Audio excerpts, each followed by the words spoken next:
자, 오늘은 우리 시편 1편 1절부터 6절까지의 말씀을 통해서 복이 따라 붙는 사람이 되라라는 제목으로 우리가 함께 하나님 말씀을 우리가 보도록 하겠습니다. 한 유명한 부자였던 철학자가 있었습니다. 그런데 그가요, 아무런 유언을 남기지 않은 채 그만 죽은 겁니다. 유족들은요, 그 철학자의 죽음보다는 사실 그의 재산에 욕심이 더 많았습니다. 그래서 유족들은 그 철학자가 숨겨놓은 재산을 찾기 위해서 온 집안을 샅샅이 뒤졌습니다. 그러나 도무지 찾을 수가 없었습니다.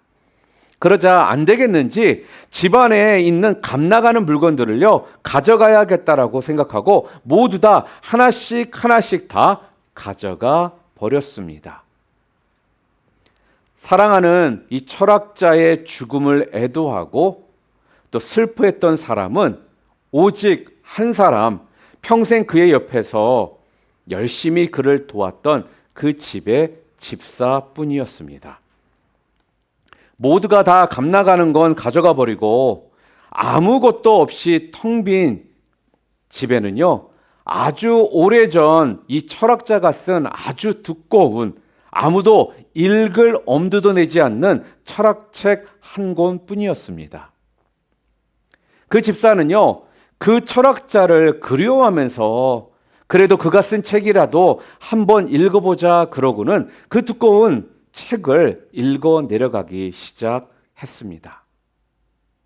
한참을 읽다가 책 속에 숨겨져 있는 한 장의 쪽지를 발견했는데요. 거기에는 놀랍게도 이 철학자의 유언이 적혀 있는 것입니다.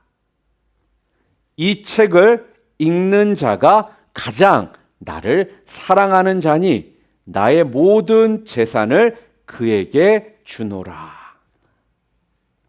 그 가정의 집사는 바로 그 책 속에서 보화를 발견했던 것입니다. 사랑하는 성도 여러분, 이 이야기처럼요, 우리에게도 보화가 담겨져 있는 책을 하나님께서 남겨주셨습니다. 바로 성경 말씀 속에는요, 그렇게 세상에서 우리가 찾아왔던, 그런데 찾을 수 없었던 그 보화가, 엄청난 보화가 숨겨져 있습니다.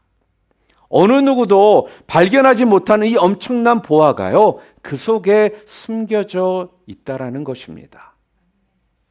그런데요, 이 엄청난 보화를 누가 발견할 수 있을까요? 바로 이 말씀을 읽는 자가 그것을 발견하게 되고 소유하게 되는 것입니다. 예쁜 성경책 사가지고 옆에 끼고 다니는 자가 아니라 그 책을 읽는 자가 엄청난 보화를 발견하게 된다라는 겁니다. 그러므로 저는요, 오늘 여러분이 말씀을 늘 가까이 하고 말씀을 늘 사모하고 말씀을 늘 열심히 읽음으로써 그 속에서 그 엄청난 하늘의 복을 발견하게 되시기를 주님의 이름으로 축원합니다. 자, 오늘 말씀에 보면요, 복 있는 사람에 대한 이야기가 성경에 나오고 있습니다. 오늘 시편 1편 1절과 2절 말씀 우리 좀 함께 읽도록 하겠습니다. 함께 읽겠습니다. 복 있는 사람은 악인들의 꾀를 따르지 아니하며 죄인들의 길에 서지 아니하며 오만한 자들의 자리에 앉지 아니하고 오직 여호와의 율법을 즐거워하여 그의 율법을 주야로 묵상하는도다. 이렇게 말씀합니다. 복 있는 사람 이렇게 나오고 있죠. 그리고 여호와의 율법, 그것은 곧 말씀을 이야기하는 겁니다. 복 있는 사람과 여호와의 율법이 지금 연결되어 있다라는 것을 우리는 알 수가 있습니다. 우리 하나님은요, 우리가 복 있는 사람으로 살아가기를 원하십니다. 그런데요, 가만히 보면 복 있는 사람도요, 여러분, 두 부류의 사람이 있습니다. 첫 번째 사람들은요, 복을 따라가는 사람이 있고요. 두 번째는요, 복이 따라붙는 사람이 있습니다. 여러분은 어떤 사람이 되기를 원하십니까? 복을 따라가는 사람이 되기를 원하십니까? 아니면 복이 따라붙는 사람이 되기를 원하십니까? 오늘 성경은요, 우리에게 지금 가르치기를요, 복이 따라붙는 사람이 되라, 이렇게 지금 가르치고 있습니다. 자, 그런데요, 세상은요, 반대죠. 시중에 나와 있는 자기 개발서를 좀 살펴보잖아요. 그러면 하나같이 다 어떻게 하면 성공하는가, 다른 말로 말하면요, 어떻게 하면 복을 따라갈 수 있는가, 그것이 주제라는 것입니다. 저는 바라기는 오늘 여러분이요, 복이나 행복이나 성공을 쫓아서 헤매고 다니는 그런 사람들이 되지 않으시기를 바랍니다. 대개 어떤 사람이요? 여러분이 가는 곳마다 그곳에 행복이 따라붙고, 여러분이 가는 곳마다 그곳에 아름다운 것들이 따라붙는 그러한 사람들이 되시기를 주님의 이름으로 축원합니다. 여러분, 인생은 보트 같은 인생이 있고 요트 같은 인생이 있습니다. 아마 전에도 한번 제가 비슷하게 말씀을 드렸던 것 같습니다. 그런데 제가 지난번에 말씀드릴 때 보트 같은 인생이 어떠한 인생이라고 말씀을 드렸습니까? 보트 같은 인생은요, 사람이 열심히 노를 젓는 만큼 가는 것이 보트 아니겠어요? 그러니까 빨리 저으면 보트가 빨리 가고, 늦게 저으면 보트는 늦게 갑니다.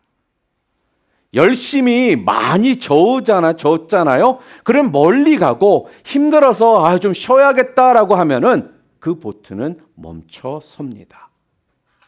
이게 바로 보트라는 거예요. 자, 그런데 요트 같은 인생은 어떨까요? 요트는요, 사람이 열심히 젓는 게 아니라 바람의 방향만 잘 타면요, 되는 거잖아요. 내가 열심히 노를 젓지 않아도요, 바람이 부는 방향에 맞춰서 내가 돛을 올리기만 하면 힘 안 들이고 보트보다 더 빨리 갈 수 있다라는 것입니다.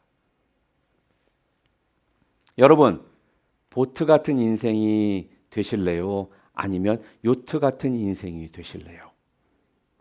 지금까지 내가 열심히 성실하게 일해서요, 성공한 보트 같은 인생이었다라면, 아니, 이것도 참 값지죠.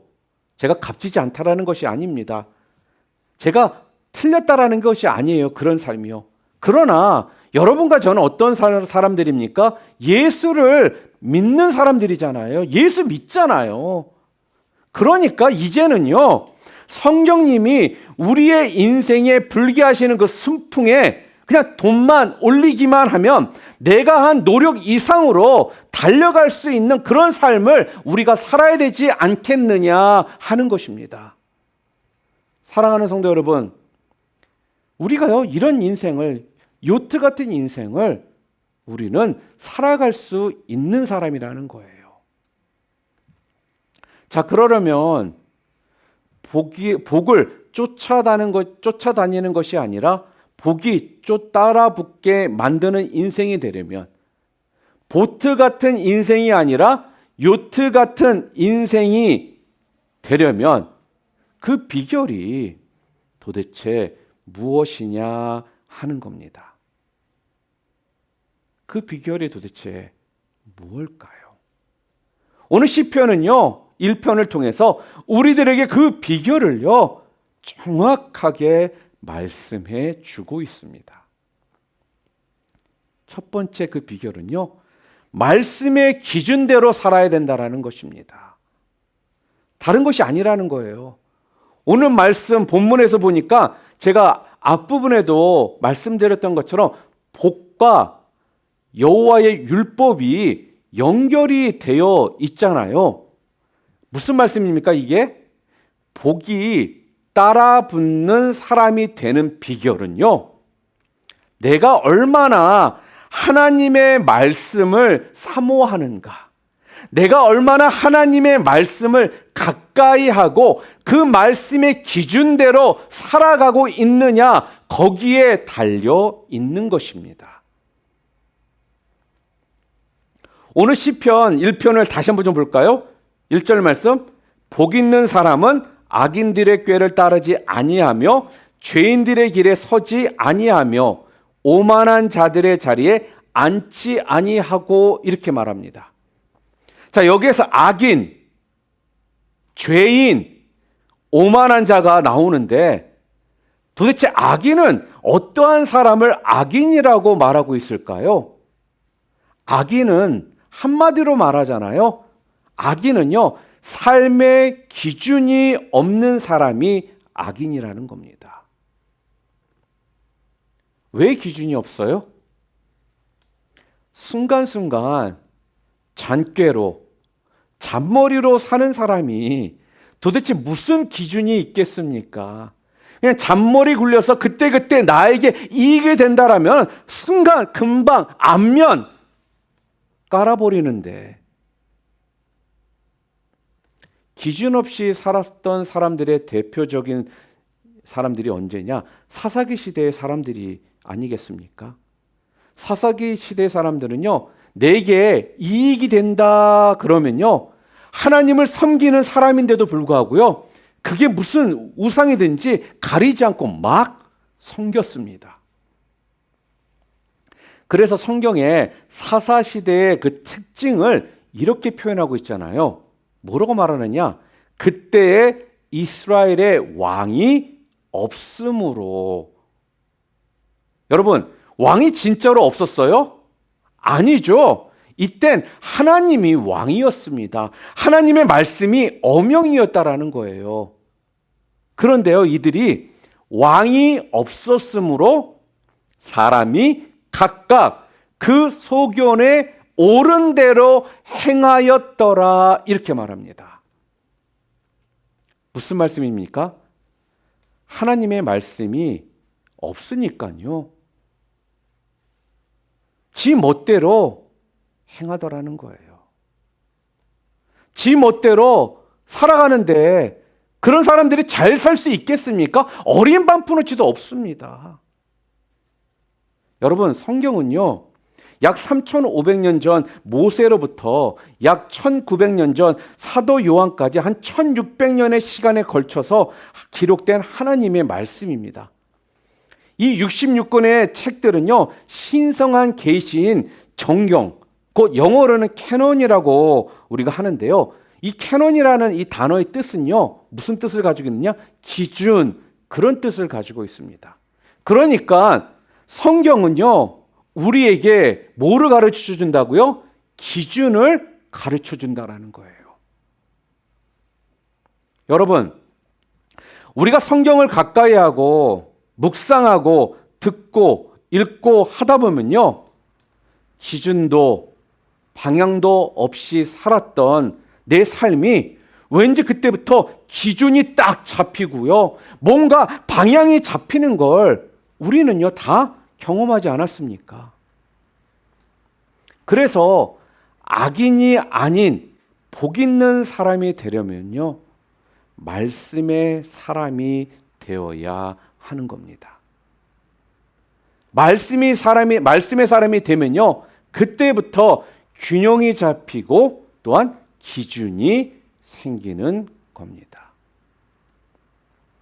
감리교의 창시자 그러면 우리가 잘 아는 것은 존 웨슬리입니다. 존 웨슬리. 아마 이런 사진들 많이 보셨죠? 그런데 이 존 웨슬리의 별명이 뭔지 아십니까? 왜 존 웨슬리의 사진을 보면 꼭 저렇게 성경책을 품고 있는 사진들이 많을까요? 그 이유는요, 이 존 웨슬리의 별명 때문에 그렇습니다. 그의 별명이 무엇이었냐? 바로 한 책의 사나이였습니다. 그는요, 매일 말씀을 읽고 말씀을 묵상하고 말씀을 또한 연구하고 말씀을 가까이 했던 삶을 살았던 사람이 바로 존 웨슬리였다라는 거예요. 그래서 존 웨슬리에게 지어진 별명이 한 책의 사나이, 그렇게 별명을 사람들이 지어 주었던 것입니다. 저는요, 오늘 저와 여러분이 바로 이 한 책의 사람이 다 되시기를 바랍니다. 그래서요, 언제나 성경 읽고 언제나 성경 묵상하고 또 성경 말씀의 그 의미를 깨닫기 위해서 좀 고민하는 사람, 성경을 배우고 익히는 곳이라면 빠지지 않고 가는 사람, 또한 시간을 얻든지 못 얻든지 성경을 묵상하는 사람, 나의 전의식과 무의식이 오직 성경 말씀에 집중되어 있는 사람, 오늘 그럴 때 복이 따라붙는 인생이 다 될 줄 믿습니다. 우리 옆에 분들에게 좀 이렇게 얘기해 줍시다. 우리 한 책의 사람이 됩시다.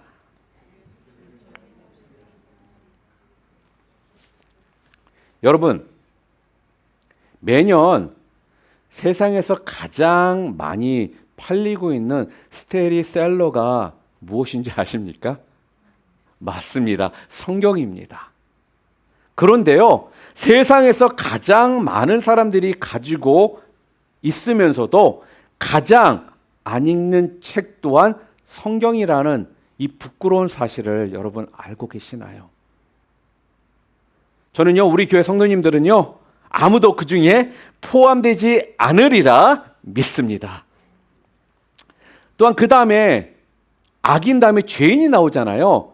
자, 그 다음에 죄인이 나오는데 죄인은 도대체 어떤 사람입니까? 죄인은요, 목표가 없는 사람이 죄인입니다. 왜 그러냐 하면은 성경에 죄라는 단어 있잖아요. 이 죄라는 단어는 헬라어로요, 하마르티아라고 하는데요. 이 하마르티아라는 건요, 화살이 관역에서 빗나가다, 그런 뜻을 가지고 있습니다. 화살이 관역에서 빗나가다. 그러니까 정확한 목표점이 없이요, 여기도 쏘고 저기도 쏘고 하는 것을 말하는 겁니다. 이게 죄라는 거예요. 그러니까 하나님의 말씀이 없으면 기준도 없지만 또한 관역을 맞추지도 못하는 것입니다. 그래서 말씀을 멀리하는 사람 치고요, 목표가 확실한 사람이 별로 없고, 또 설령 목표가 있다 하더라도요, 거기에 도달하는 사람이 별로 없다라는 거예요. 창조 신학자이자 영성학자인 매튜 박스라는 분이 있습니다. 매튜 박스. 이분이 말하기를 왜 사람이 게을러지는가라고 묻고는 이렇게 대답을 했습니다. 게으름에 대한 처방은 부지런해야겠다라는 결심이 아니다. 게으름에 대한 처방은 그 사람 안에 있는 불꽃을 발견하는 것이다. 그렇게 말을 합니다. 그러니까 내 속에 있는 어떤 게으름을요, 이기려면 어떻게 해야 된다라고요? 자, 그래, 이제부터 나 아침에 내가 일찍 일어날 거야. 아니, 이제부터 새벽 예배 나갈 거야. 이런 결심이 아니라는 거예요. 해보셨잖아요. 안 되죠? 못 일어나요. 새벽에 못 나옵니다. 전날 그렇게 결심하고도요. 내 안에 불꽃을 발견하고 나면 일어나지 말라고 해도 일어난다라는 겁니다. 그렇게 깨워도 안 일어나는 아이가 여행 간다, 놀러 간다 그러면요, 아침에 미리 일어나 있어요. 그렇게 잠이 많던 자녀가, 청년이 사랑하는 애인이 생겨, 여자친구가 생겨, 남자친구가 생기잖아요. 그럼 어떤 약속이 있잖아요. 그러면 일찍 일어나 미리 준비하고 나가더라는 겁니다. 저는요, 오늘 여러분이 여러분 속에 있는 그 불꽃을 발견하게 되시기를 간절히 바랍니다. 그런데 여러분, 그 불꽃을 어떻게 하면 발견할 수 있을까요? 하나님의 말씀의 그 역할이 무엇인지 여러분 혹시 아십니까? 하나님의 말씀의 역할? 하나님의 말씀이요, 바로 내 안에 있는 그 불꽃이 무엇인지를 발견하게 만드는 것이 하나님의 말씀이라는 거예요. 내가 헌신해야 될 내용을 명확하게 깨닫게 만들어 준다라는 겁니다. 그래서 그때부터요, 내가 왜 사는지, 내가 왜 헌신을 해야 되는지, 내가 왜 손해를 봐야 되는지, 내가 왜 생명을 걸어야 될 것이 무엇인지를 바로 말씀이 깨닫게 해 준다라는 것입니다. 사랑하는 성도 여러분, 여러분의 가슴에 불이 있으십니까? 이전에 활활 타오르는 큰 불이었는데 이제는 내 가슴 속에 남은 거라고는 다 시커먼 습덩이만, 혹시 타고 남은 습덩이만 남아있지는 혹시 않으십니까? 그렇다면요, 다시금 여러분 말씀을 붙드시기를 바랍니다. 다시금 말씀을요, 여러분 가까이 하시기를 바랍니다. 그럴 때 다시금 내 가슴 속에 그 불꽃이 타오르게 될 줄 믿습니다. 또한 두 번째로요, 복이 따라붙는 사람의 그 비결 두 번째, 오늘 본문 성경 말씀이 뭐라고 하고 있느냐? 우리 2절 말씀 좀 볼까요? 우리 함께 읽겠습니다. 오직 여호와의 율법을 즐거워하여 그의 율법을 주야로 묵상하는도다. 그러니까 복이 따라붙는 사람, 요트 같은 인생이 되려면 여호와의 말씀을 즐거워하고 늘 말씀을 묵상하는 것이 중요하다라는 것입니다. 자, 그런데 여러분 솔직하게 한번 말씀해 보세요. 하나님의 말씀이 즐겁습니까? 하나님의 말씀이 자꾸 뭔가 나를 제한하는 것 같고 부담스럽고 그렇게 느껴지지 않으세요? 하나님의 말씀이 복이라고 여러분 믿어지시나요? 여러분, 하나님의 말씀은요, 기차와 레일과 같습니다.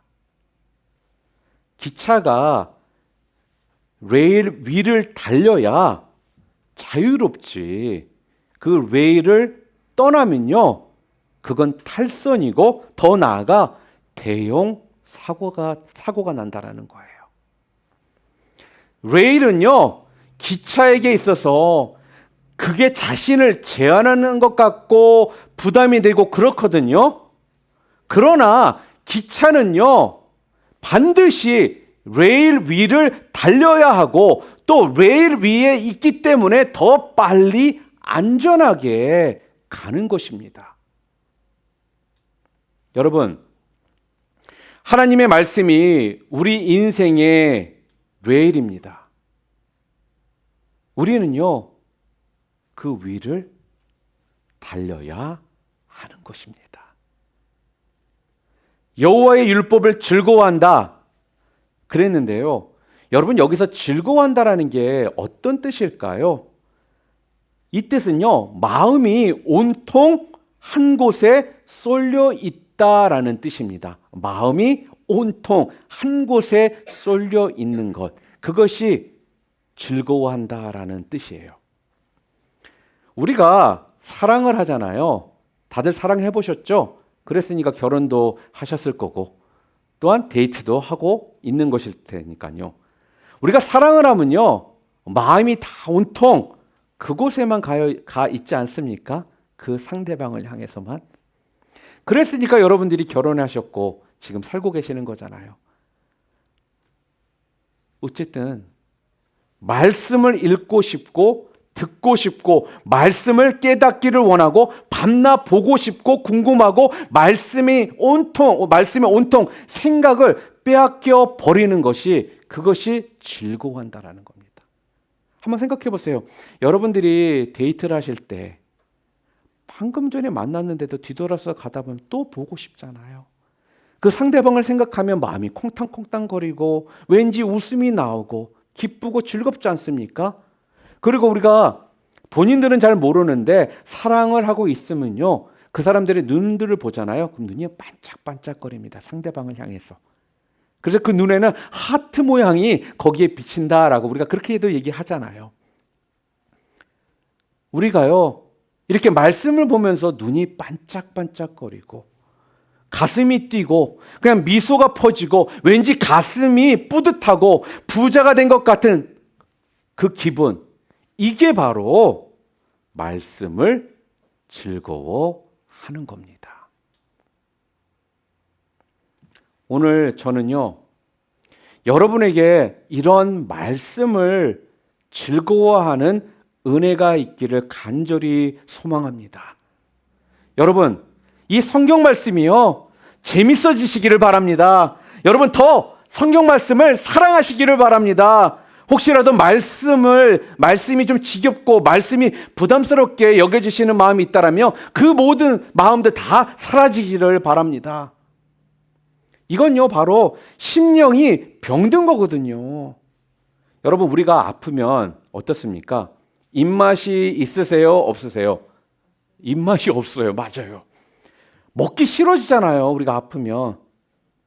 그냥 말씀이요, 안 읽어지는 게 아니라 바로 내 심령에 병이 드니까 내가 말씀에 대한 그 욕구가 떨어지는 거예요. 그러니까 말씀을 안 읽는 것을 쉽게 생각하지 마시라는 겁니다. 혹시라도 말씀이 잘 안 읽혀지나요? 말씀에 대해서 별로 생각이 나질 않다면요, 지금 여러분의 심령이 지금 병들어 있다라는 거예요. 사랑하는 성도 여러분, 복 있는 사람, 복이 따라붙는 사람이 되는 비결이 무엇입니까?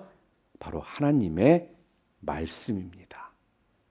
하나님의 말씀을 즐거워하고요, 주야로 하나님의 말씀을 묵상하는 사람이라는 겁니다. 그런데요, 문제가 뭐냐? 결국은 문제는 말씀이에요. 왜요? 성경에서요, 계속적으로 말씀하고 있거든요. 하나님의 말씀은 뭐라고요? 능력이다. 하나님의 말씀은 살아있고 운동력이 있다. 하나님의 말씀은 교훈과 책망과 바르게 함과 의로 교육하기에 유익하다라고 우리에게 말씀을 해 주시더라는 것입니다.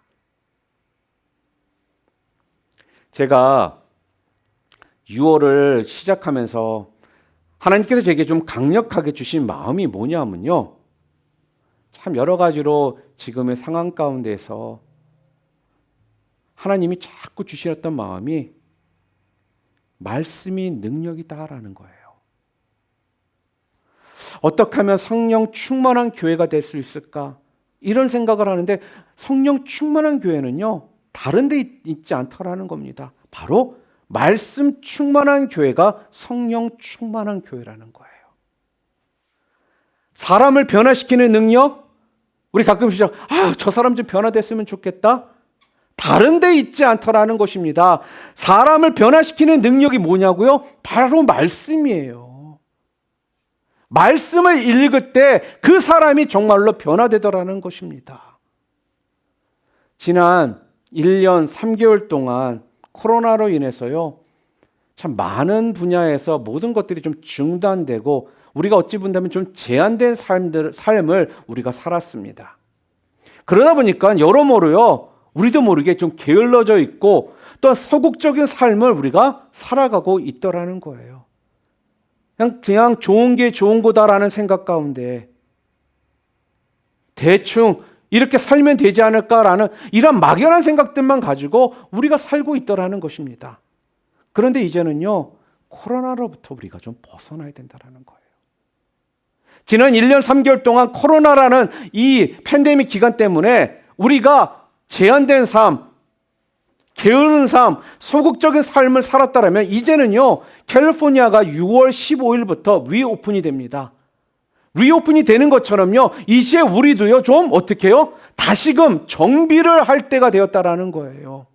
이제 우리도요, 다시 일어서야 된다라는 것입니다. 1년 3개월의 기간 동안 게을러져 있고 소극적이고 주저앉아 있던 내 모습에서요, 이제는 다시금 일어서야 된다라는 거예요. 그래서 우리들에게 가장 중요한 바로 하나님의 말씀을 우리가 다시 즐거워하고 이 묵상하는 저와 여러분이 되시기를 주님의 이름으로 축원합니다. 다시금 재도약해야 된다는 겁니다. 그래서요, 6월이 시작했잖아요. 6월부터 내년 3월까지 한 10개월 정도 기간, 내년 왜 3월이라 했냐면요, 코로나가 작년에 3월 달부터 시작했잖아요. 그래서 그냥 막연하게 또 1년간 한번 성경 읽읍시다 이거보다는 좀 더 구체적으로 날짜를 좀 정해놓고요, 내년 3월 말까지 여러분과 제가 좀 성경 말씀을 좀 더 읽었으면 좋겠습니다. 뭐 우리 교회는 몇 년간 계속적으로 우리가 드라마 바이블을 통해서 하루에 3장씩 읽었지만 혹시라도 읽지 않고 있었다든지 아니면 스케줄상 비하인드 되어 있는 분들이 있다라면요, 내일부터 바로 오늘부터 다시금 마음을 잡고선요 성경 말씀을 좀 읽기를 원합니다. 성경이요, 구약이 39권으로 되어 있고 신약은 27권으로 되어 있잖아요. 그리고 구약은 39권이지만 총 929장으로 되어 있습니다. 그리고 신약은요 27권으로 되어 있지만 260장으로 되어 있어요. 그러니까 토를 합치면 1189장이거든요. 이 1189장을 내년 3월 말까지 저희가 읽잖아요. 하루에 4장 정도씩만 읽으면요 우리가 일독을 할 수 있게 되더라는 것입니다. 여러분, 매일매일 4장씩 읽는 거 맞아요. 쉬운 것 아니에요. 어렵습니다. 그리고 또 어떤 분은 이렇게 속으로 생각하실 수도 있어요. 아니 뭐 말씀을 다독한다라고 정말로 무슨 변화가 일어나겠어? 아니 천천히 내가 정독해도 내가 말씀이 다 이해가 되지 않는데? 이렇게 생각하시는 분들도 있을 수 있습니다. 아니요, 저는 믿습니다. 정독이 능력이 아니라 바로 말씀이 능력임을 저는 믿습니다. 말씀이 능력이기에 읽기만 했는데도요 놀라운 변화와 역사들이 일어나게 될 것을 저는 믿는다라는 것입니다. 여러분, 우리 옆에 분들에게 좀 용기를 북돋아주면서 이렇게 말씀해 봅시다. 우리 한번 해봅시다. 그냥 앉아서 생각만 하는 사람은 절대로 그 안에서 역사가 일어나질 않아요. 여러분이 선포해야 된다라는 거예요. 마음을 굳건히 먹어야 된다라는 것입니다. 저는요, 그래서요, 다독이 아주 중요하다라고 생각하는 사람 중에 한 명입니다. 성경은요, 어쨌든 간에 많이 읽어야 돼요. 목사로서 제가 설교를 준비하면서요, 이 설교 준비하는 것이 점점 어렵다라고 느낄 때가 참 많이 있습니다.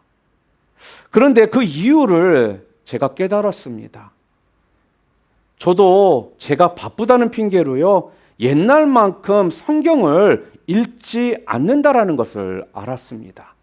예전에는요, 정말로 하루에 15 챕터, 20 챕터씩 막 읽고요, 성경 읽는 것이 너무나 좋아가지고 맨날 읽었거든요. 그런데 언젠가부터 이 핑계, 저 핑계대로 되면서 제가 성경 읽는 것에 게을러져 있다라는 거예요. 그런데요, 제가 왜 내가 자꾸 고갈이 되나라는 생각을 자꾸 하다 보니까 바로 여기에 그 이유가 있음을 깨닫게 되었습니다. 사랑하는 성도 여러분, 오늘 우리에게는 좀 무식할 정도로 성경을 많이 읽는 좀 다독이 필요한 것 같습니다. 다독이 주는 의미가 참 깊거든요.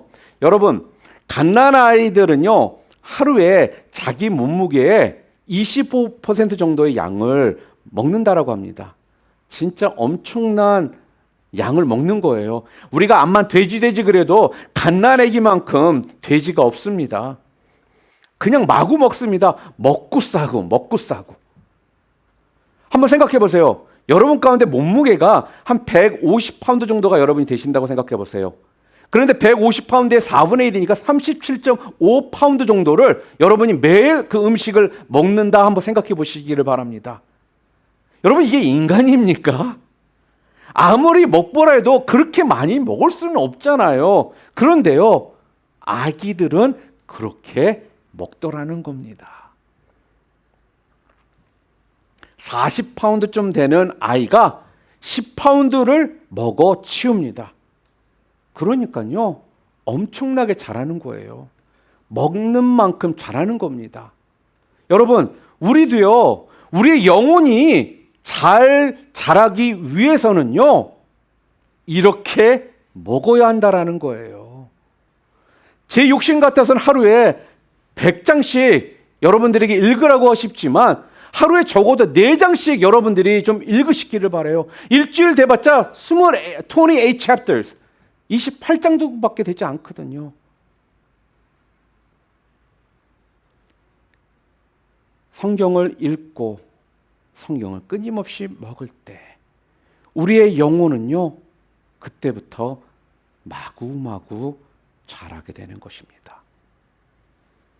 말씀을 정리합니다.